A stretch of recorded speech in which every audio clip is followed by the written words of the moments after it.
Podcast presented by LineStar. Getting set for fantasy football season, and joining me to break it all down is my co-host Tyler Wiemann.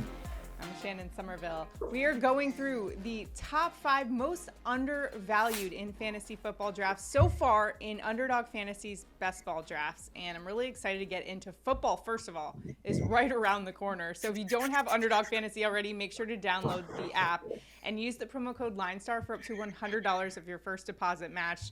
You can get into some of these best ball tournaments that are going on right now. And I know some people have some time before their season-long drafts, but you got to get ready. And the best way to do that is to play some best ball tournaments. It's also just a ton of fun. And Tyler, I know you're a big proponent of best ball. I love it. Like I have said for a little while now, it's turning into pretty much my favorite form of like daily fantasy. I know it's not technically daily because it's season long, but I love it, and I've been enjoying drafting and doing more and more of it as time goes on. And it's been interesting to kind of see the trends so far early on in best ball season and the drafts and stuff. So it's going to be an interesting couple of weeks to kind of dissect some of the players, where they're going. Yes. Are they too high? Are they too low? Where can we find some value? And that's exactly what we're doing today. We're going through and telling you where we're finding the best value right now on those Underdog Fantasy best ball drafts. And it'll also help you for your season-long fantasy best ball drafts. But I'm really excited to talk about especially some of these running backs. We got a Georgia Bulldog in there, Tyler. So I'm excited about the list that we've come up with for you for the 5 most undervalued in fantasy football so far. Now, these are not sleepers by any means. Some of them are in the top 100. So we're just telling you they're just not being drafted where they should be, right? Absolutely. And that's the thing right now, is that I think what we're seeing with Underdog too is that running backs keep dropping, but you still need them. Yeah. I mean, it's a trend, right? The running backs in general are undervalued, not getting paid in the NFL, and it's also percolating maybe to a little bit of fantasy football as well. Speaking of running backs, we're going to start things off, and we're just going in order of average draft position in Underdog Fantasy. So we're going to start with the guy who's still getting drafted pretty high, Patriots running back Rhamondre Stevenson. He's getting drafted around average draft position is 28. The former Oklahoma star put up over 1,000 yards last year, 5 touchdowns, was RB7 in PPR leagues. And now his situation, as if it could get any better, it does. Damian Harris is now with the Buffalo Bills, so he's taking over the lead role in New England for this one. And now they finally bring in an offensive coordinator in Bill O'Brien, who kind of knows what he's doing there. So what do you make of Rhamondre Stevenson's spot here for Underdog Fantasy? Yeah, like you said, there's no Damian Harris anymore. He's gone. And when Stevenson had the role as the top dog last year, he ran away with the job. He was absolutely crushing. He has legit top 5 RB upside. He has major pass catching work. So he's going to be good for your PPR, your half PPR leagues. And he's a good rusher on a very good rushing team. Last year in half-point scoring, he was RB11. You said in full PPR, he was RB7.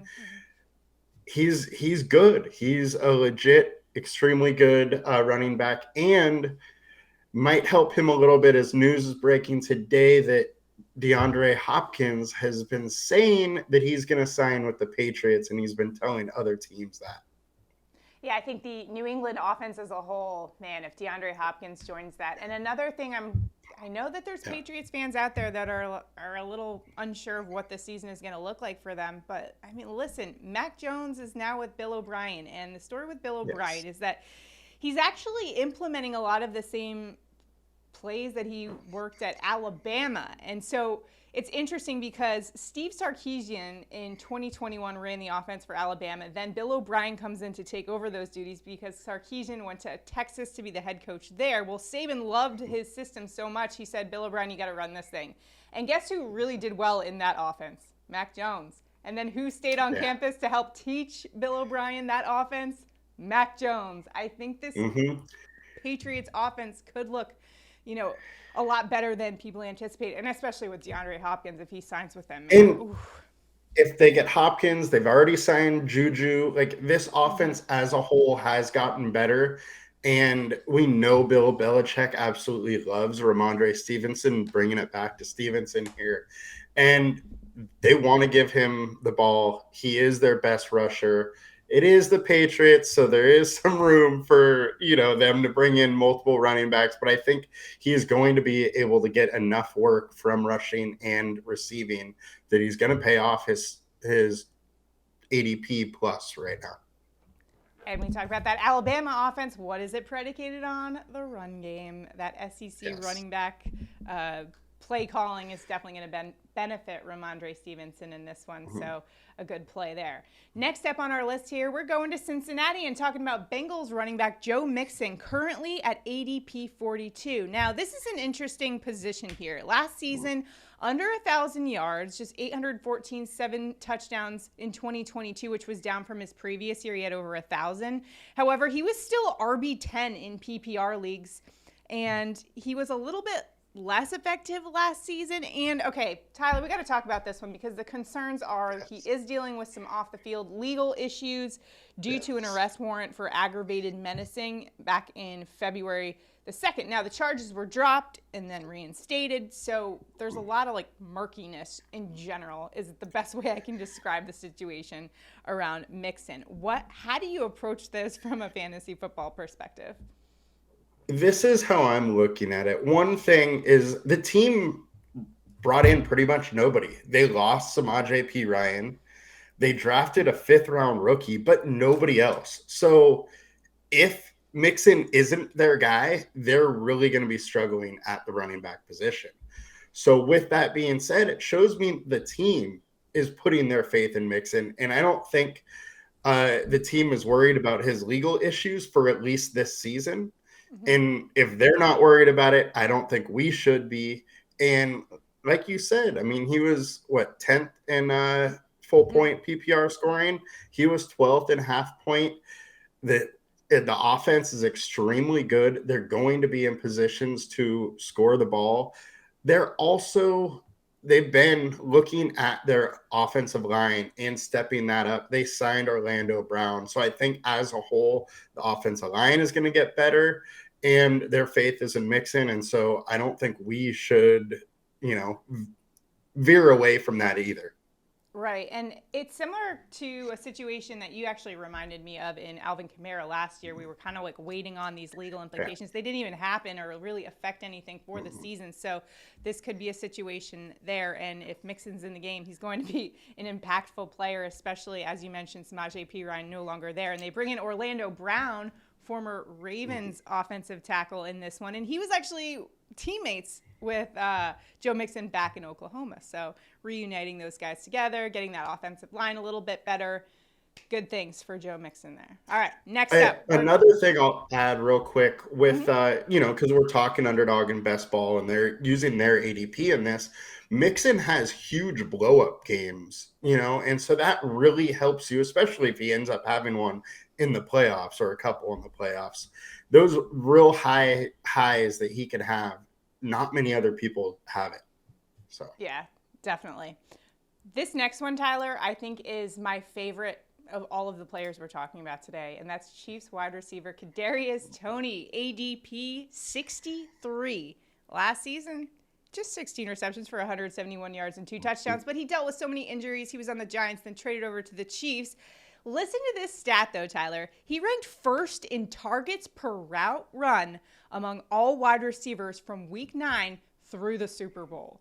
This guy could be in for a huge season with the Chiefs, a full season now with Andy Reid. Yeah, obviously with this guy, there's huge injury risk. He has not been able to stay on the field, but KC has nobody at wide receiver. It's literally him, Sky Moore from last year, MVS, who we know he can't be a consistent receiver. He's more of just a deep threat.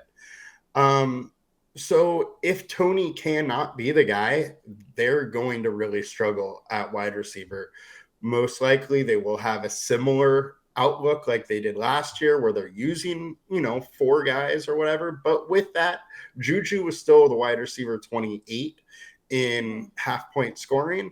So, you're talking about a guy, even if he just takes Juju role, he very easily could be a background or back end WR2 in fantasy, and he's just being drafted way higher than that.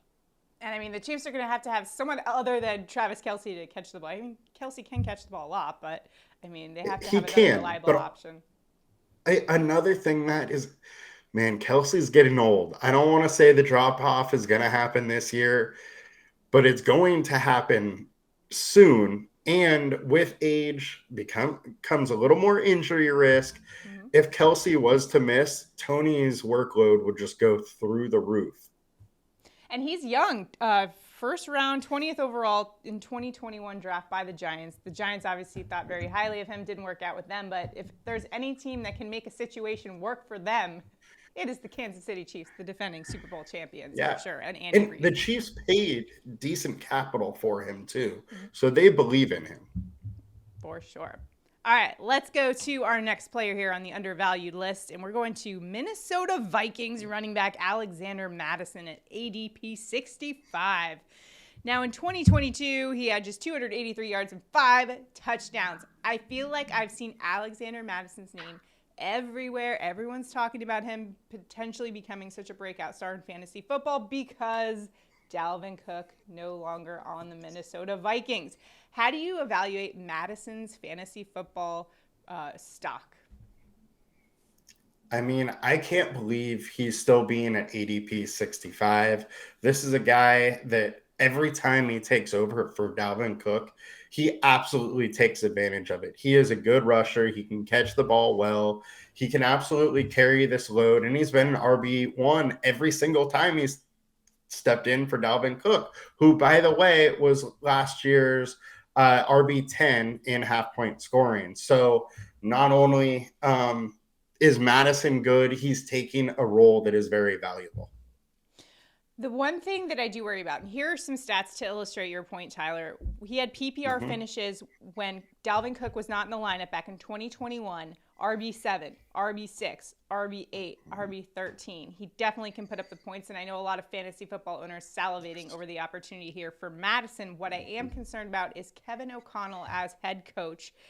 Not as prone to run the ball, and when he was with the Rams, it was kind of like a committee situation. Is there any hesitation on your part with Kevin O'Connell's coaching style and the way this might impact Madison? He was the head coach last year. Dalvin Cook was RB10. Right, but is he the same player as Dalvin Cook? Even when Dalvin Cook stepped out, Madison was still taking that role, so I think it's going to be the same thing here. All right. Okay, Madison. And now we're going to, Georgia Bulldog right here. Here we go. Bills running back James Cook, ADP 95. Thanks for throwing this one in there, Tyler. Yeah. Last season. Hey, you loved him last year. I did. 507 yards, 2 touchdowns, RB 44 in PPR. However, those are just numbers. He was just a rookie, okay? And he's playing for the Buffalo Bills. That was with Devin Singletary, who's now with the Houston Texans. Although they do have Damian Harris now in. So how do you see this whole running back situation playing out in Buffalo? I think James Cook is going to be the guy. Harris will have his opportunities. They put a lot of capital in James Cook. He's a good pass rusher. He showed some real nice explosiveness last year.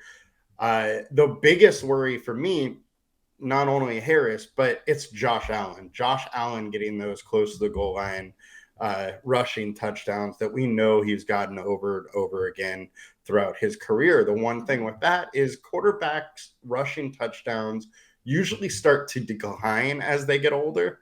And I would expect that to happen with Allen a little bit, hopefully then allowing more for, say, Cook and Harris. You also mentioned Singletary gone. Singletary was the RB24 last year, and he didn't have the whole workload because, like you mentioned, Cook took some of that. So I think Cook's in a good spot, and for drafters that are fading running back a little bit, he's one that I would definitely be interested in. And he did change his jersey number to number 4, the jersey that he wore at University of Georgia. It was also the jersey number of his older brother, who just happens to be Dalvin Cook. Just saying. Good things happening for the Cooks this season, I think, depending on where Dalvin Cook ends up, I guess. I was just about to say that. And with that being said, another guy going, kind of forgotten about is Dalvin Cook. Mm-hmm. He could sign somewhere and instantly be, a high-end draft pick, and he's going undervalued right now just because he's a free agent. He's just out there on the market. Nobody knows what's going to go on. Speaks to how we've been saying running backs are undervalued. Exactly. But personally, as a Jets fan, I'm hoping he stays away from the AFC East. It's kind of looking Miami Dolphins, but we'll keep an eye on that one for you guys. An interesting note that I found is Buffalo hasn't had an 1,000-yard rusher since 2017 LaShawn McCoy. As you mentioned, Tyler, you're dealing with Josh Allen there, just being a running back in addition to being a quarterback there. So, but either way, Cook in a good spot there. As a Bulldog, I am excited to see. I like to take running backs on offenses that I know are going to score and be in scoring situations. Cook fits it, and he's being drafted almost at ADP 100. So I gotta like that. That is sleeper level right there. I like it. Mm-hmm. We also have an honorable mention for you, and that's Seattle Seahawks wide receiver Tyler Lockett, who was a fantasy stud last season. He's going ADP 62. He had 84 receptions, over 1,000 yards receiving, and 9 touchdowns. He was wide receiver 13 in PPR. Now, the big hit coming here because they drafted Ohio State's Jackson Smith and Jigba. What do you see for Lockett's draft stock for fantasy football? So we had to put this one in because I think it's really interesting. Metcalf, his stock or his draft stock hasn't really fallen.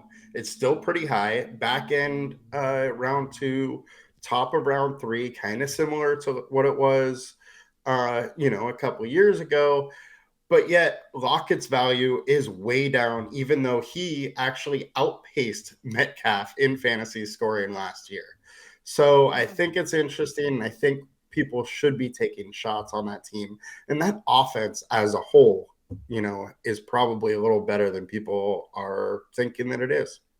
Yeah, especially. Do you want to know who had the highest completion percentage in the NFL last season? Yeah, it was Geno Smith. And you want to know who else had the best deep your ex-quarterback passing in 2022? Yeah, that was Geno Smith, who had a 95.7 passing grade on 20-plus yard throws. Geno Smith right there. And so I don't know. Geno's good. Pete Carroll's done wonders. So curious to see kind of how. Man, that's 3 wide receivers that are going to be flying all over the place. That's going to be tough for defenses to contain. That are very good. Yeah. and they have 2 good running backs. Exactly. So it's an interesting offense. All right. So those are our most undervalued plays. Let me know what you think in the comments about what we're talking about here. Do you have any sleepers for us? Let us know. And let us know what you want to hear about in some of the videos we're going to be coming out with as we get ready for football season. What topics you want us to cover, let us know in the comments. Also, make sure to check out the LineStar app. Right now, we are offering free 3-day trials for you to just test out the software if you play daily fantasy or if you're interested in the Props AI tool that's been helping us crush it. Make sure to just check it out for free. No obligation or anything. Just check it out. It is only available on the app, though, on your phone. So make sure to check that out. And again, LineStarApp.com, everything you need to dominate in daily fantasy and the sports betting market. So make sure to check that out. And do us a huge favor. If you're enjoying our content, like this video and subscribe to our channel. Also consider signing up for notifications. We're coming out with a lot of content these days, right, Tyler? We got to have everybody notified as soon as we come out with videos, especially our prop bets ones. Noti gang. The Noti gang. We got to get everybody up to speed. Our props are crushing it. So make sure to check out our baseball content. And then NFL season is around the corner. I don't know if you noticed, Tyler, but I did wear my Jets green today. I'm pretty hyped about this upcoming football season as a Jets fan. So we'll see what happens. I did have a dream about Aaron Rodgers and the Jets going to the Super Bowl. I'm just saying, it could be Nostradamus over here. You might be. We'll see about that. Okay. All right. Good luck in all of your fantasy football drafts. Remember, if you haven't already, check out Underdog Fantasy's Best Ball Draft. And if you don't have Underdog Fantasy, use that promo code LineStar for up to $100 of your deposit matched. and get into those best ball tournaments. All right, that's going to do it for us today. Thanks so much for watching. We'll see you guys next time. Have a good one, guys. Bye.